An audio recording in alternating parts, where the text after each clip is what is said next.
Cosmic Striptease by Harlan Ellison. Read by Ben Tucker. Cosmic Striptease by Harlan Ellison.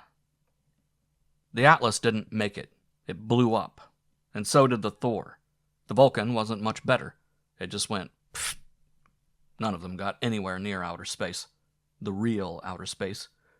Oh yes, they went up hundreds of miles, even thousands. The Vulcan went nearly 5,000. But they were still in the electromagnetic field. Nobody really understood the EMF. Einstein had hit on it with his final theory before he died. He said gravity and magnetism were just manifestations of something else, some single thing that held the very secret of matter. It was suspected that the Vulcan had reached the limits of the EMF, but nobody was sure. You can't be very sure about a thing that just goes and then isn't there anymore. Not there at all. That's what radar said, and telescopes, and theodolites, and every other detection apparatus conceivable. Not until the Jason went up where no rocket had ever gone were they sure. Sure that man would never leave the confines of his EMF, at least until he solved the problem of the nature of the EMF.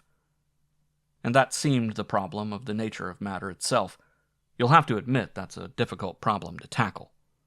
Yes, they tackled it. Theories were a dime a dozen, but just what the EMF really was, nobody could say even mathematically. Instead of wasting money on rockets that went they began to investigate space with rays, frequencies, radiations, echoes, electronic things the man in the street just didn't understand. What he did understand, however, was the answer that came back from space, as a result of all this electronic probing. Mars picked us up and answered. We thought we had quite a bit of electronic science, but we turned out to be babes in the woods. The Martians knew more about rays and waves and frequencies and vibrations than the Yanks knew about buying baseball players. They had a real cool signal. They called it the resonating magnetic field. You know what a resonating field is, don't you? It's like a great big drum. You hit it right, and it'll vibrate with the biggest boom you ever heard.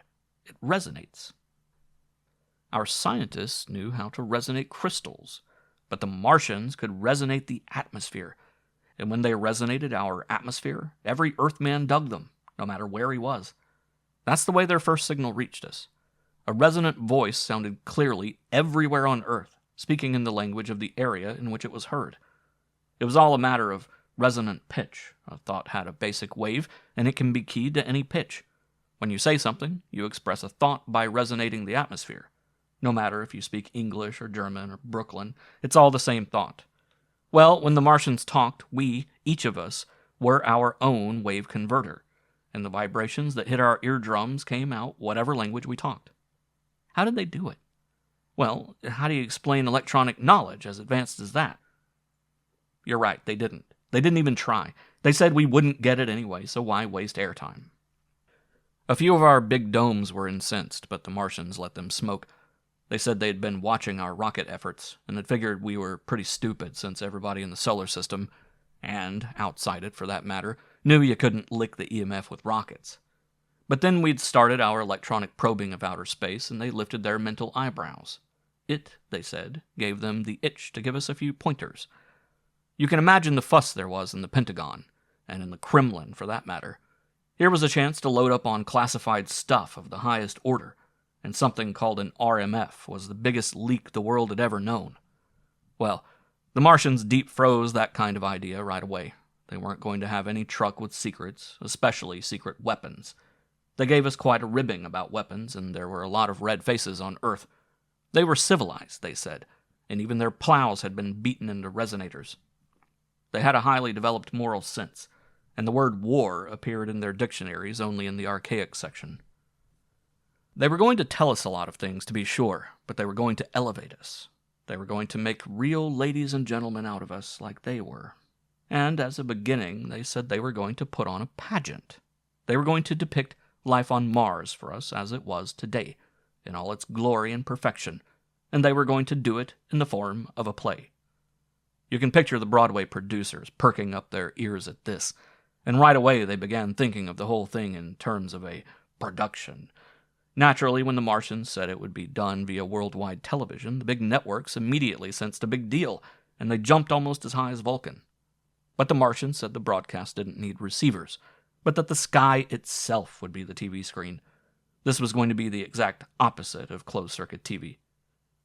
This was wide open as Minsky's in the 20s.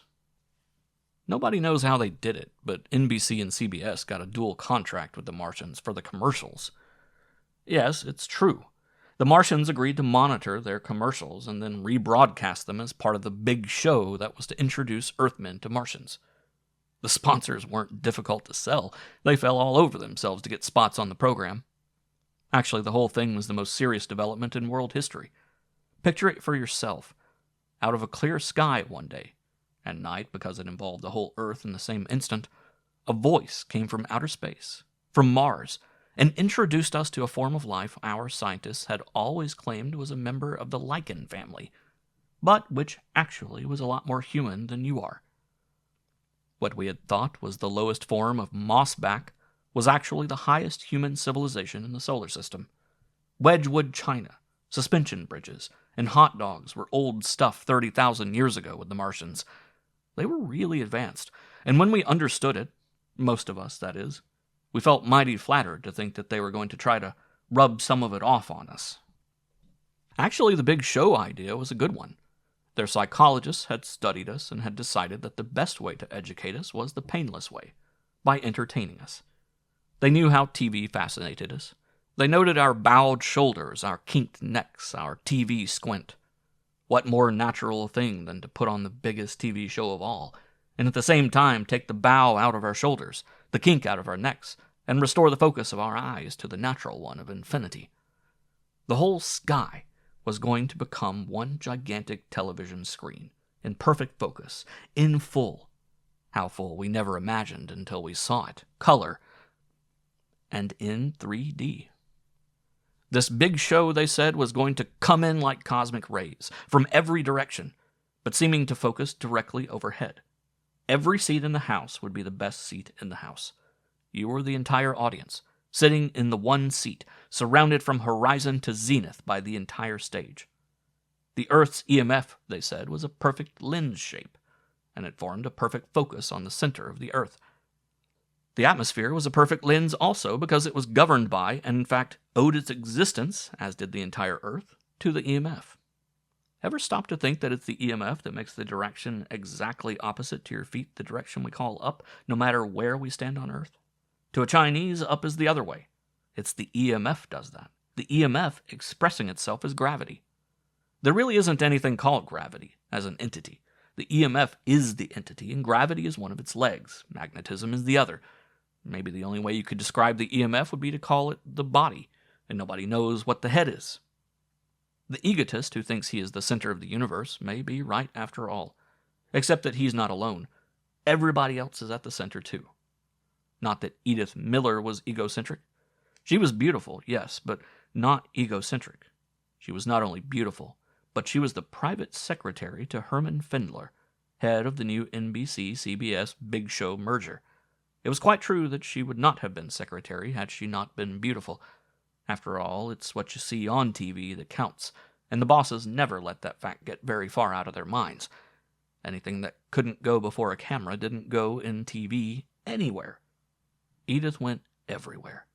She was the kind of a girl who, when you saw her, you wanted to see more, and you cursed the things as they are that made it impossible. It just wasn't fair, was the thought that instantly suggested itself as you saw enough to realize there was much more. That was the thought that Roy Mallory usually carried in his mind as he went about his business of production and coordination, and sometimes it affected his coordination, but never his production. As a TV producer, he was tops, and now, the youngest man in the sharpest of all businesses, he was assigned to handle the biggest spectacular of them all. To give you an idea of how highly regarded he was, having given him the assignment, Herman Fendler also gave him his secretary, but strictly on loan. Roy's face was flushed as he walked back to his office, Edith beside him, Fendler's words still ringing in his ears. "The big show," he breathed. "Wow." "Not too big for you," said Edith. "Not with you to handle the details," he returned gallantly. "That will be wise," she said. "Huh?" he said. "To let me do all the handling." He flushed a different kind of flush now. What makes you think? The look on your face when Mr. Findler said you could have me. I've seen that look hundreds of times, and it always means the same thing. But, he protested, we understand each other perfectly, don't we? She asked sweetly. Yes, we have our desks in separate offices. No, we don't. I intend to sit with my desk directly opposite you so I can keep my eye on you at all times. Mr. Findler gave me the job of seeing that you do your job, and I'm going to do it. Sadist, he snapped. Of course, she agreed. But can I help it? He looked at her, and suddenly he grinned. No, you can't. But with you sitting across from me, that realization won't lessen my sufferings any. It won't be so bad, she said. You can look. You are a sadist, he exclaimed. The big show opened with a commercial. Roy and Edith were sitting atop the roof of the central studio, relaxing in contoured chairs. Roy's chair adjusted to his figure comfortably as he leaned back, but Edith found the task impossible. She squirmed about until Roy glanced at her and remarked, Why don't you give up? The chair isn't made that can fit those curves. You've just got too much of a good thing, that's all. It isn't the chair, she said. It's that commercial. Just look at it. Roy stared at the huge box of breakfast food that loomed across the entire sky. The sponsor is probably delirious with joy, he said. Did you ever see such color and such sharpness of focus? It's so vivid you can almost reach right up and touch it. It's really there, not a picture. But what a thing to open the most important historical event of all time, the establishment of visual communication with another planet. I get what you mean, said Roy, but if you don't stop squirming, I'll find myself unable to concentrate on the big show. Footsteps behind them announced the late arrival of Herman Findler, and he literally hurled himself into his contoured chair as he puffed. Stupendous! Utterly stupendous! And to think that we've got the contract for these commercials! Now the scene changed, and it was Findler himself announcing the big show. Findler beamed as his own voice rolled out of the sky, sonorous and dignified and with the clarity of a golden bell slightly amalgamated with bronze. Ladies and gentlemen of the world, we bring you now the big show, the sensational Martian television broadcast of the pageant of life as it is lived on Mars. It is with great pride that we announce that through the combined efforts of NBC CBS, we bring you the most historic event in television history, or in Earth's history, for that matter. You all know how the Martians first communicated with us from space. You all heard the voice that came to us so unexpectedly. But now, at last, we can see as well as hear. For the first time, you will see our fellow men and women from Mars enacting before you the glorious pageant of their 35,000-year history. It is through this history that they hope to acquaint you with themselves, so that we can go on through the future as brother worlds, understanding each other, respecting each other, loving each other. It is true that our Martian brothers are far advanced over us, in the mechanics of civilization as well as the moral values. It is also true that as we watch, we will be forced to revise many of our own standards, but all for the better. It is the fond hope of the Martians and of the many among us who are concerned with our future development, the governments, the churches, the universities, that we will be speeded up along the path of civilization upon which the Martians have so long trod. Let us pray that what we see now, and in the days to follow, nay, the weeks and months, for it will be a pageant of tremendous length to show the history of 35,000 years, will be as leaven to enlarge our lives and catapult us into a higher development that can enrich us beyond our dreams. My fellow men, I give you the Martians! A burst of applause followed, and Findler beamed. You think of everything, my boy, he approved. Makes the show seem more live. Roy looked at Edith and snorted, almost inaudibly. She looked back. No matter what you think, she whispered, I can tell you he expected it, and your name would be mud if you hadn't included it. Don't let it go to your head. That's right, whispered Roy sarcastically. Look out for me like a mother. Another voice came now, and with it the face of the first Martian ever seen on Earth. Edith gasped for breath. He's beautiful. The wind sagged out of Roy's sails. Oh, no, he groaned. The last thing I expected. Competition. Not at all, said Edith. You never had a chance. He'll never lay a hand on you, said Roy maliciously, unless he can do it over TV. If he could, I think I'd let him, returned Edith sweetly. Your cruelty is savage beyond comprehension, growled Roy. Why don't you jump off the roof? His voice trailed away as he listened to the Martian. Fellow men and women of Earth, came the voice, exquisitely clear and cultured, we are happy to present ourselves to you. In order that you may know us completely, we will begin with what we on Mars consider the most important facet of our lives, the family. The next thing you will see is a Martian wedding, which is really the beginning of living on Mars.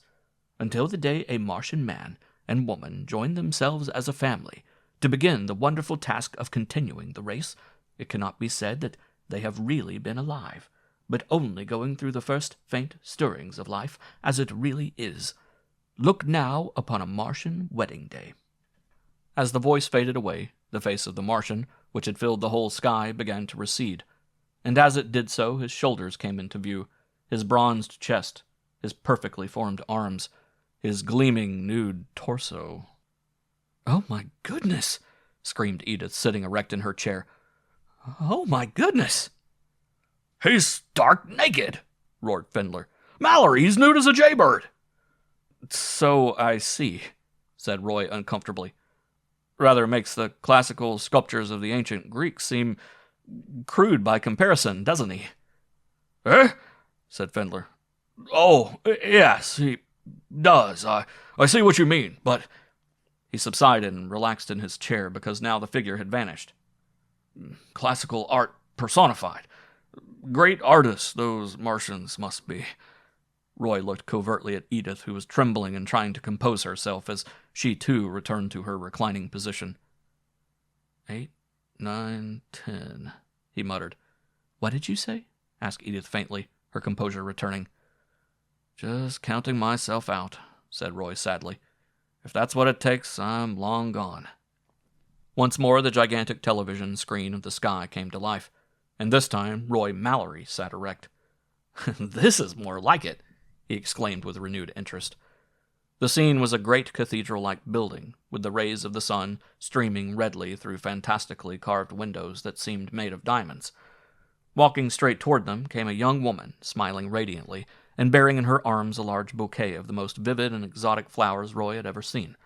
Except for the flowers, she wore absolutely nothing other than a gold band around her forehead, in the center of which was a gigantic blood-red ruby. Standing on both sides were long rows of smiling men and women, 2 by 2, and in common with the girl who advanced down the aisle between them, they were all completely naked. "One thing seems certain," said Findler. "Clothing is unknown on Mars. I hadn't suspected that, but I suppose it would be best to make nothing of it." "Exactly, Mr. Findler," said Roy. "God created man and woman in the Garden of Eden unclothed, and it was only the warping effect of sin in their minds that made them wear clothing. Obviously on Mars this either never happened or they have returned to godliness and purity." "You're right, my boy," said Findler, beginning to beam again, and this time he beamed with distinct pleasure. "Beautiful, aren't they?" "Terrific," said Roy. "The flowers are lovely," said Edith bravely. "She carries them so gracefully." "Flowers?" said Roy absently. "Oh, yes, flowers. Very nice. Geraniums, aren't they? Look, she's giving them to the audience." "There's the groom," said Findler. "My, she's a lucky girl." Edith threw the executive a look that should have made him sink through the roof, but he didn't see it. She returned her gaze quickly to the heavens and tried to stare composedly. Once again she found it difficult to find a comfortable position in her chair. For long minutes the three, along with every other person on Earth, watched the ensuing ceremony, which was simple, direct, noble, and uplifting. Background music that began as a murmur grew until it became a virtual paean of joy as the young Martian couple announced their eternal vows in ringing tones. Then, before the assembled audience, they removed their golden circlets from about their heads and exchanged them. Obviously, this completed the wedding ceremony, for now they clasped their arms around each other and kissed, long and tenderly. "It is lovely," said Edith wistfully. Now the young couple, arm in arm, advanced slowly up a few steps toward an ornate couch, around which burned candles with flames of a color never seen on Earth. Said Findler. He leaned forward anxiously. "Oh," said Edith, her hand flying to her mouth as though to stifle any further outburst. "Ah," said Roy. The couple advanced to the couch and sat down upon it. A moment of incredulous silence was broken as Findler leaped to his feet.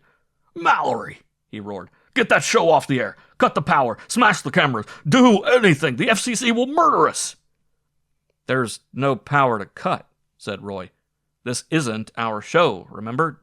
Just the commercials." "Then put on a commercial! Hurry, man!" "Right in the middle of the show?" asked Roy. "Besides, they control the commercials too.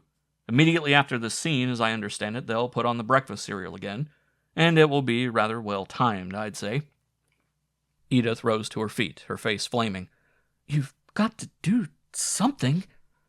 "I don't know what," said Roy, looking at the sky intently. "Besides, isn't this what they got married for?" He settled himself more comfortably. Findler turned and raced from the roof. "Somebody turn that thing off!" he screamed. His voice floated back to Roy and Edith on the roof. It died away in the recesses of the building. "Nobody can turn it off," said Roy. "And it's gonna go on for months." "For months?" exclaimed Edith, horrified. She cast a glance upward, then turned away, clenching her fists and biting her lips. "What's the matter?" asked Roy. "Can't you take it?" She stamped her foot. "Roy Mallory, you say one more word and I'll—" Roy shrugged. "I'm surprised at you. Offhand, I'd say the Martians were highly advanced, sensible, uninhibited. Pretty wonderful human beings. At least they know what they're living for. Maybe it would do you good to watch." Edith looked up momentarily at the sky, then lowered her gaze swiftly. I can't," she whispered. Then she, too, ran from the roof and disappeared down the stairway. Roy looked after her a moment, then shrugged and returned to his contour chair and settled himself deeply into it. As the big show went on, he had no idea of the turmoil that was sweeping the world. It was only when the day's performance was over and he went down to his office that he got his first inkling. It consisted of the discovery that he had been fired, at the request of a certain breakfast cereals company. By noon the next day, every sponsor who had signed up for the big show had canceled their contracts, and by midnight it became painfully obvious that, although the contracts could be easily canceled, it was not equally easy to cancel the show. That night the big show went on, depicting more of the family life of the Martians, taking Earth viewers through a typical day of a Martian couple on the day of the birth of their first child. To many of those who watched the show, it offered a tremendous fascination, but to others, more squeamish and unable to face the naked realities, both of the flesh and of the business of giving birth to a baby, neither of which spared any detail in their presentation, it was an experience past their ability to endure.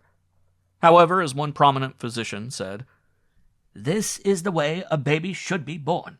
Every woman on Earth can take a lesson from what we have just seen. If they did, we'd have little use for doctors, psychiatrists, or psychologists. This is the miracle of birth as it was meant to be." It was the unfortunate sponsor who made the loudest noise, though. His screams were heard the world over. His brand of beer, spoken of in such glowing terms before and after the broadcast, wasn't worth a nickel after the Martians did a rerun of the show depicting how the birth would have gone if the mother had been a drunkard. Now, indeed, were there faintings and mental blow-ups among the populace. The scene was rather ghastly.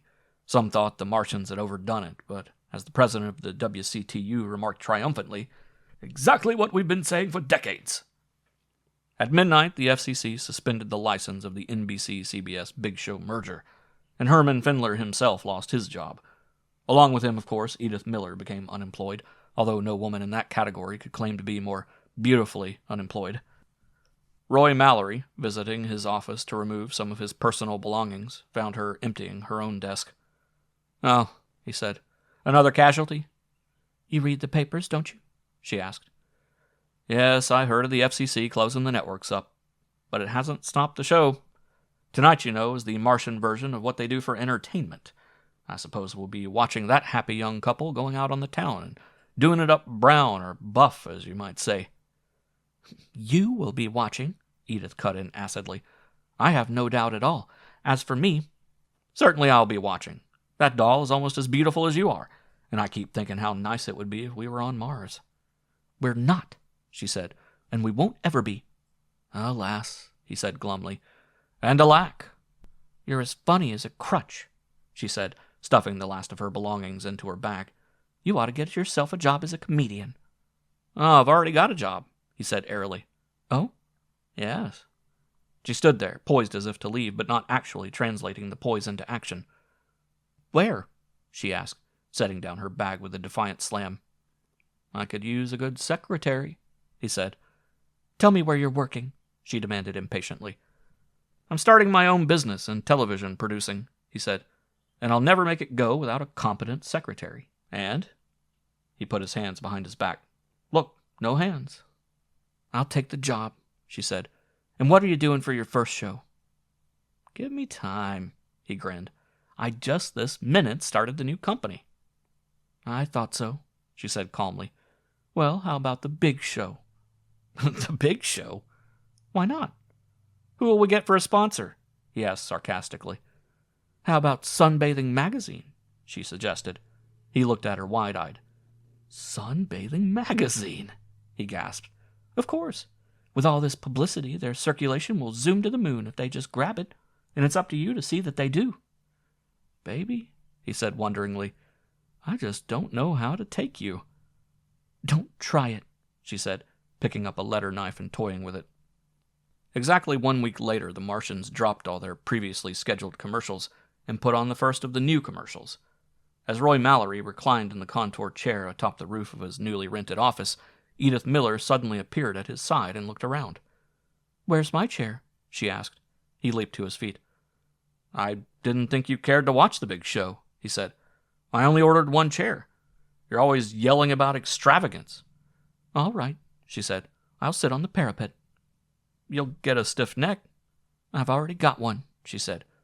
"I'll say you have," he said disgustedly. "But why not forget all that? This chair's big enough for two." "I don't need this job that bad." He grunted and sat down in the chair again. "Okay, but tell me if your neck does get stiff. I'll change with you 50-50. "Fair enough," she said. The show began, and there was silence on the roof. Edith watched calmly, and Roy divided his attention between watching her and the show. As the show progressed, it became obvious that the script was perfect for the new sponsor. "We'll make $1 million on that percentage agreement," said Edith. $2 million, said Roy. "I think I'll make you a partner for that bit of masterminding." "Keep it," she said. "And by the way, isn't that the roof of the Sunbathing Magazine building over there?" "Yes." "And isn't that the editorial staff of Sunbathing Magazine out on the roof watching the show?" "Yes." "And aren't they in the buff, as you so crudely put it, in spite of the fact the sun isn't out?" Roy sat up in his chair and looked sharply at the roof in question. In the vivid light from the sky pictures, which were now showing a happy couple soaring fantastically in a Martian equivalent of the aerial gadgets of Coney Island, still unimpeded by the briefest of entangling garments, it was quite obvious that the editorial staff of Sunbathing Magazine was, indeed, buffing it. "They're pretty modern over there," he said. "You can't blame them for practicing what they preach." "But isn't this an innovation?" "I believe so. Usually they limit their activities to private camps." "I heard today that there were new teenage clubs being formed to pattern after the big show," said Edith. "Clubs?" "Yes, the police arrested a whole group of them in Sandusky, Ohio, for stripping off their clothes during a local hop." "That's not so good," said Roy. "Oh, I don't know. They weren't really doing anything wrong." Roy almost choked. "Nothing wrong?" "No, they were conducting the whole affair on a highly moral plane. The police let them go and dismissed the case when their parents showed up and suggested that it was all rather natural and that they felt no harm had been done." "The parents said that?" asked Roy incredulously. Weeks passed, and the big show went on. The audience, which had always been huge, now became almost universal, and no longer were there any remarks about nudity, but instead sunbathing groups began springing up everywhere. For a time, this development, which began to edge its way into public places with an accelerated pace, rather than private camps, stirred up another storm, and there were demands that Sunbathing Magazine be banned from the newsstands. This fell through when the authorities pointed out the magazine was tame compared to the show in the heavens. Then one day Edith handed the phone to Roy with the remark, "Another sponsor." "Who?" asked Roy in surprise. "The League of Decency," said Edith. "Something about if they can't lick 'em to join 'em." There was a peculiar look in her eyes as Roy took the phone and leaned back in his swivel chair to talk. When he had finished, he turned back to Edith and said, Baby, I've got a hunch that it won't be long before the only use the people on this earth will have for clothing will be for protection from the elements, which after all are not as temperate on Earth as they are on Mars, with its scientifically controlled weather. You may be right, she said. She busied herself with her filing cabinet. That night, as Roy lay back on the roof chair watching the Martian version of a musical show, which several weeks ago would have seemed tremendously daring, it stirred scarcely a flicker in his nervous system. It was in the middle of the ballet, wherein lovely Martian girls soared about on twinkling toes, gloriously nude, bathed only in incredibly exotic color symphonies played on them by a master color organist, that Roy heard the soft pad of footsteps behind him. He heard Edith seat herself in her chair, but paid no attention, so engrossed was he in the spectacle before him. But as he lay there, something nagged at the back of his mind disturbingly, and all at once it hit him. Edith's footsteps had had the unmistakable slap of bare feet. For an instant, he lay there frozen. Then he turned his head with a jerk. Edith was lying in her contour chair, composedly looking at the big show, and she was as naked as the day she was born. He sat up angrily. "This is going too far," he exploded. Edith turned to him in wonderment, her eyes wide. "What?" she gasped. "That's certainly a strange reaction coming from you." "You're as buff as a billiard ball," he said indignantly, his face growing red. "I don't think I look like a billiard ball," she said. "I've always been under the impression I was rather nice-looking. Neither square nor perfectly round, just nicely curved." "Your sadism has gone too far this time," he snapped. "I don't appreciate it at all. You can sit here and moonbathe if you want to. I'm going downstairs and work." He began to stride toward the roof entrance. "What's the matter? Can't you take it?" she called after him. He whirled. "If it'll satisfy your sadistic little mind," he said. "I can't. Now, are you pleased with yourself?" She looked hurt. "Who's being a sadist?" she said. She stood up and came toward him. He grew giddy, and for a moment the roof whirled around him. Then all at once he found himself lying on the roof, and his head cradled on her lap. He looked up at her. "You aren't being a sadist?" he persisted. "Of course not," she said. "After all, the Martians are 30,000 years ahead of us, and if it's all right with them, who am I to be backward?" "Baby," he said, drawing her lips down to his, "you've been ahead of them all the time." And all over Earth, the mankind took a gigantic step forward into a new Eden that promised many good things. End of Cosmic Striptease by Harlan Ellison.